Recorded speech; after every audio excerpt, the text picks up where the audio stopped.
New multi-viewer magic from Ensemble Designs. Stunning detail and simple setup. Easy, click-to-fill configuration from your Mac, PC, or iPad. The new Avenue Multi-Viewer from Ensemble Designs. Hi, I'm Mike Grotticelli with Broadcast Engineering Magazine and Broadcast Engineering Online. Here today with Dave Folsom. He's Vice President and CTO, of RAYCOM Media. RAYCOM Media is one of the larger station groups in the country. They own and operate 50 stations, and the 31 actually doing local news. Is that That's correct? Absolutely, yeah. So you're really involved in local news. Absolutely, we're dominant in most of our markets, number one or a close number two. So we take it very seriously, and it's a big part of what we do and Great. who we are. Great. Now, of course, as CTO of the entire group, you have to deal with many stations, different technology buys. Yes. So do you try to kind of replicate everything across stations, or do you do market by market, different models? Well, we don't replicate because it's a mandate. We try to come up with best practices, and if that equipment, there are specific equipment for best practices, then we indeed buy that equipment. Okay. And there's obviously advantages in scale, like purchasing cameras, that kind of thing. Correct. So yeah, but we don't mandate we have to use certain equipment, but if there is an enterprise-wide piece of equipment that makes sense, and it helps us ensuring news and content across the enterprise, we do that. For example, we have ENPS at all of our locations for editorial. It's a news system. Exactly right, news editorial system, and our editing system and edit management system is BitCentral. Okay. Again, so that we can pass files seamlessly across our enterprises, because we're in a lot of adjacent television markets. Okay. And because of that, we want to be able to have consistency from one location to another. So, so again, it's for best practices and ease of using facilities from one to the other station. Great. Does it also facilitate sharing of content between stations? I'm sure that happens a lot. Absolutely, yeah. We have a content sharing system for files called Oasis. It's part of BitCentral's system. Okay. And the people can drag and drop content seamlessly over our wide area network between every one of our stations. We also have a proprietary system we've created called LiveLink, in which we have the ability over our WAN to do a one-to-many from one station to the other, so over our wide area network live. Right. So we have content sharing live with all the same equipment, and we have content sharing file-based, again, consistent across our enterprise. Great. But in doing that, is there a concern about making all the stations almost homogenized, or kind of, obviously you want to be key in different markets to be customized to the market? Yeah, on the technology side, there is some consistency, but in terms of editorially, again, we own everything from Fox stations to ABCs to NBCs, and they have a different mix of news and hours of news, and their positioning in their particular markets is different. Okay. Also, every one of our stations, it's kind of not many stations are doing this now, have an editorial point of view. So the general manager in every one of our stations creates editorials, advocacy editorials that show a point of view for the station. Sure. And therefore the point of view of one station won't necessarily be the same as another. And that's key, isn't it, to success? You want to be local to your market. Exactly right. It has to be, there has to be a local feel and touch. We don't want to have a consistent feel of our news across all of our markets, because it won't be tailored to the individual market that it's in. Great. Let's talk a little about that news crews in the field. Has the number of news crews in the field increased, decreased, stayed the same? Talk about that a little bit. It's actually increased. Really? Under the old traditional model, where we had traditional camera persons that would go out with a reporter, that number of cameras or facilities has really not changed over the years. But what we've added as we've hired new reporters, they come out of school now with skills to also shoot. Sure. So we've actually increased the fleet by maybe 30 to 40% in each station. Wow. And it's really for two reasons. One, of course, people are much more interested in visual content. Sure. And we're covering 3 screens now, Yes. the web, mobile, and the vertical television. So that's a tremendous amount of content to fill. And we've also expanding the number of hours we have on the air. Many of our stations are close to 50 hours of news a week. Wow. And to fill that enormous amount of content, you just can't keep recycling the same content over and over. Right. So we've added to the fleet of video content that we were creating with what we call MMJs, or Multimedia Journalists, who can feed... One-man band? Yeah, we don't use that term. Because the point being is, the storyteller is the person that's best connected to providing the content. I believe that. And now the equipment is small enough and light enough and easy enough to use that it doesn't become the total focus of the reporter. They can deal with a camera and at the same time do an interview or cover a scene. So we get many more legs on the street, we get much more visual material back so that we can feed the 3 screens that we have to cover. Great. And that's a good point about the 3 screens. There's so much more demands, not only on personnel, but technically as well, isn't it? Exactly to get that right. Exactly right. It is. It's an enormous amount of pressure because, you know, there was a time once when material used to be held back for the vertical traditional television signal, and now when something breaks, we'll break it on mobile or we'll break it on the web first because, you know, it's not time for the traditional newscast. Right. So again, that means that we have to get material back quickly, get it edited quickly, and get it to whatever media that we have to feed extremely fast. Great. One technology we're hearing a lot about it for ENG is bonded cellular. Yes. People, last year, of course, they were saying it's the replacement for the microwave truck. No. This year we realized it's not that. Right. But what's your experience with bonded cellular? Is it working? Yeah, it is. We just have our toe in the water, and we're a live view shop, and Sure. one of the major manufacturers. Yep. We're also, our experience has been okay. Okay. If you use it properly and you set your expectations properly. What does that mean? Meaning that, to the very point you made, is if you think it's a replacement for a live truck, it isn't. Where it is, it's a great supplement. It's a great fast tool if you get on a scene. You know, it takes a while to set up a live truck and that kind of thing, but you can set up a live view very quickly. Right. So it's faster to air, and in a market in which 4G is well represented, which is generally urban settings, then it works extremely well. But for example, if you are at a beginning of a football game, a major football game, and 100,000 people are there and they all have their cell phones, right. You're contending with every one of those cell phones for bandwidth.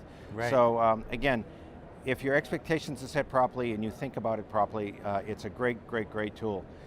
Additionally, we're going to be purchasing cameras that have that capability now of doing a direct. Yeah, I saw there was a JVC announcement. Exactly major, right. Yeah, we bought 130 cameras as a start, and we'll be buying more. And those cameras have the ability to stream directly back without an external box. Right. And so no backpack. No backpack. So that'll have a lot of capability, not only for streaming back to our station to get on the primary station, but also to stream to the web or stream to mobile directly. Great. So that's going to be, again, feeding that enormous need to provide current, fresh content all of the time without going crazy with staff levels. It's providing, the technology has made it very possible. Great. Now these are JVC cameras, or the traditional video camera, but we're starting to see a lot of DSLR type cameras in news. Are you seeing that, and what is your opinion about that? Very good. In the hands of somebody who has photography background, okay. Cinematography or photography, and I'm talking traditional cinematography or photography, right. It's a great tool. You can control depth of field, right. You have a much larger range of lenses you can use. The sensitivities are phenomenal. I mean, you can push them to ASA 6400 or higher. So and they're very quiet cameras. Right. Getting audio into them is a challenge, yes. But now there's the accessory manufacturers have caught up. Yep. We have a tendency in news to use them for B-roll, yep. Where a camera person will go out and the B-roll or the cutaway camera will be the DSLR, okay. and the primary camera will be a traditional ENG camera. But you know, as they look the same. Do they match? Surprisingly, yes, they do. Okay. It's not a big inconsistency. Good. The biggest difference is the sensitivity, because the DSLRs have a far higher sensitivity than most ENG cameras. So that's a good use for them as well. I mean, accident scenes or places in which you can't control the lighting, the DSLRs are really phenomenal. We do add extra batteries to the bottom. We always use a battery clip on the bottom because DSLRs are meant to take still photographs primarily. That's correct. And they'll last all day on a battery taking still photographs, but you start taking video, Yep. and they go through batteries very quickly. Yep. So, but that's one of the tricks you learn as you get used to using them. We also use them in news for promotional purposes, image ads, because you're shooting 24 frame, you can get a really good film look Yep. to them. So we like that very much. So Great. but in straight ENG, in other words, the problem is, to put let's say a 15 or 20 to 1 lens on a DSLR, the lens would be about 15 feet long. So You're talking a lens with a camera, right? Yeah. So that's I won't call it a limitation, but it's a challenge when you using DSLRs in a traditional ENG sense. But I'm a big fan of them, and I grew up in a photography and cinematography background, so I don't have a problem with them. But a lot of folks now, when they grow up in a videography background, they don't necessarily have the tool set to immediately to use DSLRs. Gotcha.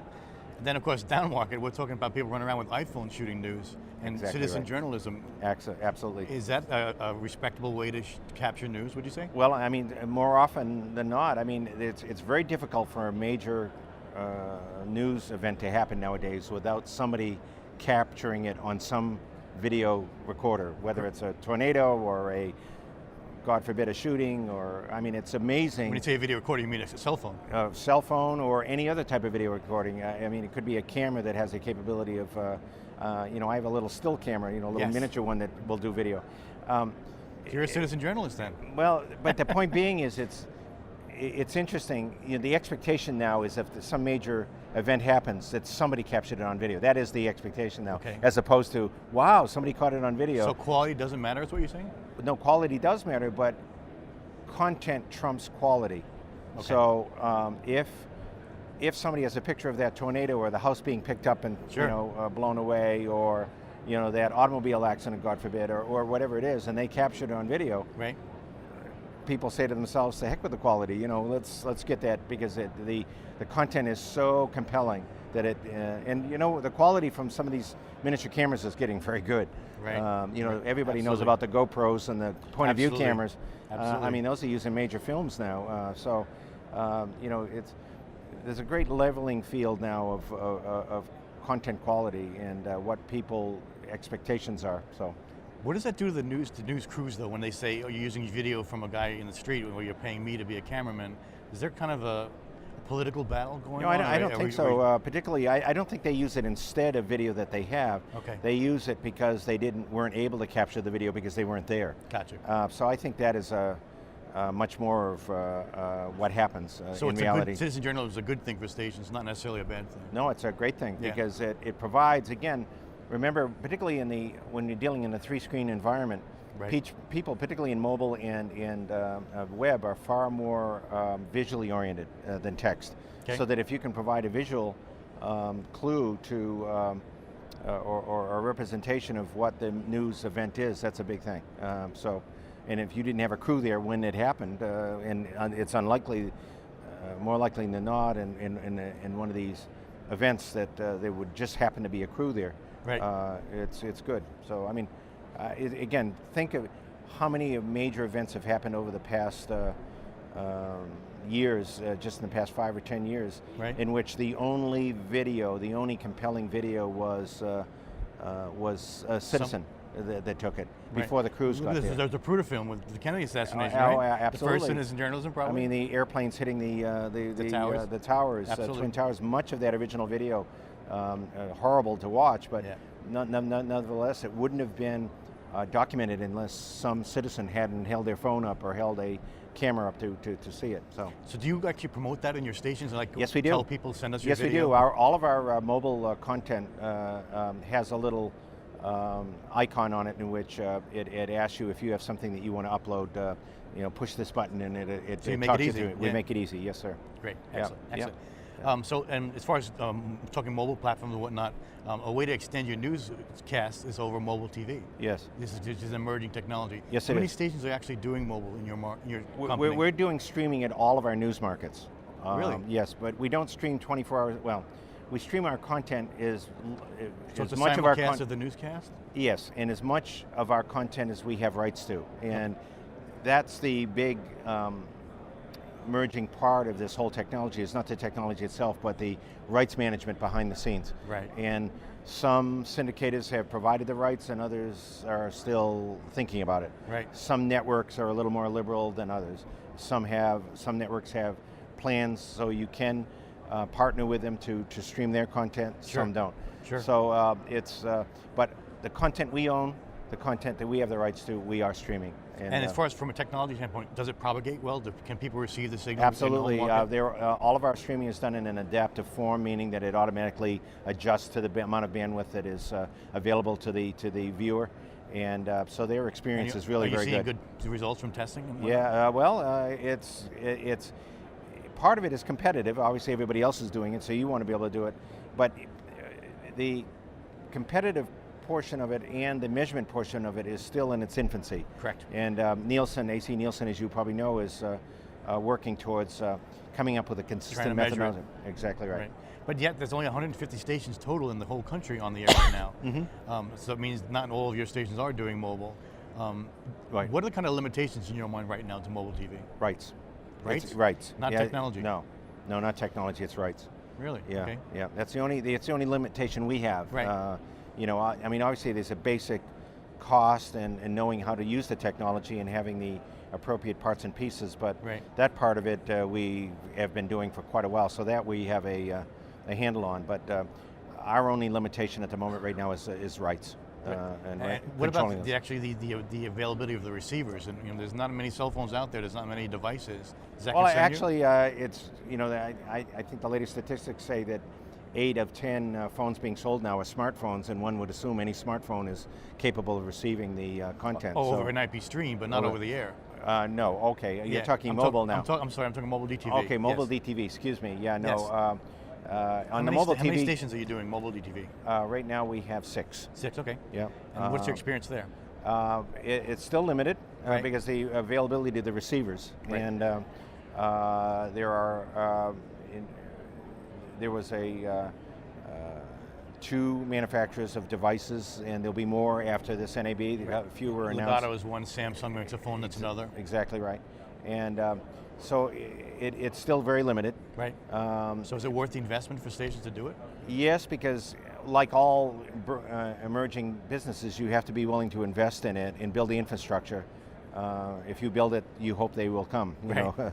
So that's our point of view. I think that we want it to make it robust. We want the viewers' experience to be excellent, and we want the equipment to work as advertised. And that's what I was getting at before with propagation. Have you done tests with signal coverage? Oh yes, we're part of the Open Mobile Video Coalition that has done extensive testing, and I think our testing has shown that the signal covers about the same coverage as our air signal. Gotcha. At the same altitude or the same height.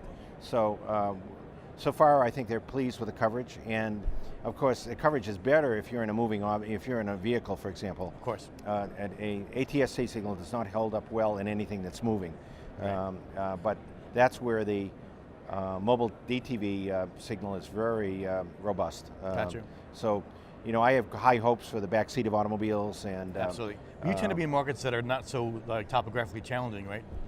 No, we actually made a mix. No, we're for example, we're in Charlotte, North Carolina, specifically because of the terrain. Okay. We're in Montgomery, Alabama, because the terrain isn't too bad, but it's our home market and we can watch it. And they're also on a VHF channel. So we try to mix and match the signals. We're in Cincinnati. Cincinnati is a challenging terrain. Knoxville, Tennessee, that's a challenging terrain. So I think our experience has been,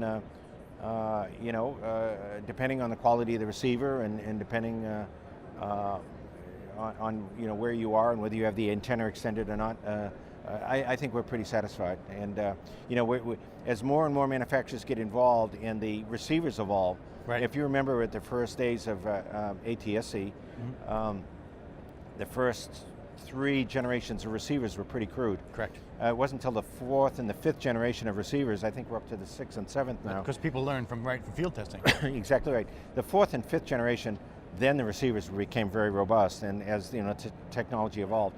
We're really only in our second generation of receivers with mobile DTV, so as the receivers get better, I think the viewers' experience will become better. And at the end of the day, do people want to watch newscasts on a cell phone? I think they want to watch content that was designed for the cell phone. Okay. Which is different than our traditional newscast.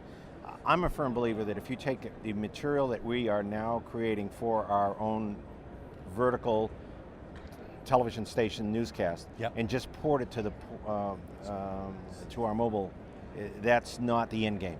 The end game is to create content that's specifically designed and used for the device itself. Right. Because I think viewing habits, the demographic is different, the viewing habits, maybe their tolerance of how long they want to watch, there'll probably be more grazing going on. Right. So I think people are still learning what is the appropriate content.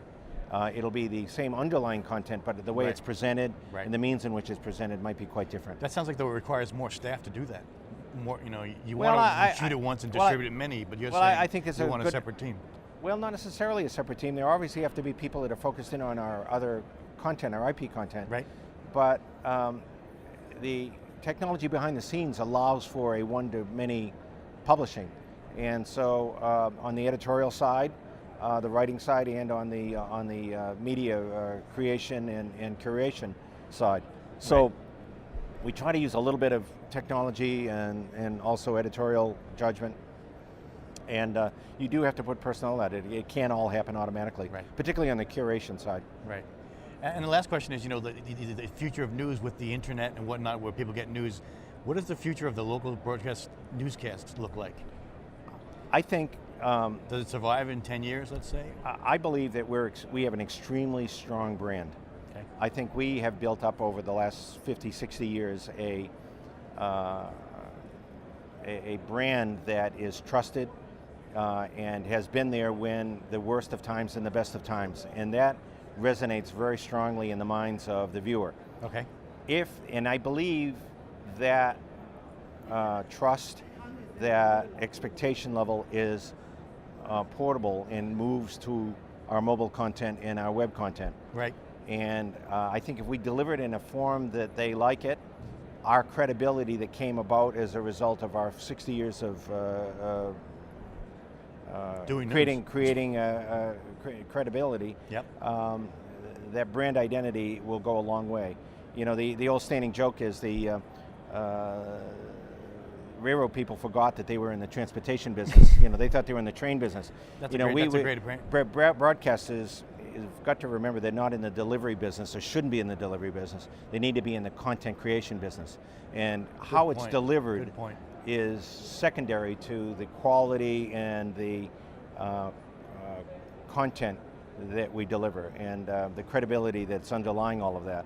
So I think as long as we are cognizant of all of that, I think that we'll be able to take what we do now and move it on without any problem at all. But I think the people who refuse to budge and want to continue to have their current content delivered in the way it's delivered, and aren't interested in exploring other delivery methods, I think they're going to be hurting 10 years from now. So adapt or die. Adapt or die, yes sir. Thank you very much, David. Okay. Appreciate it. Okay, very good.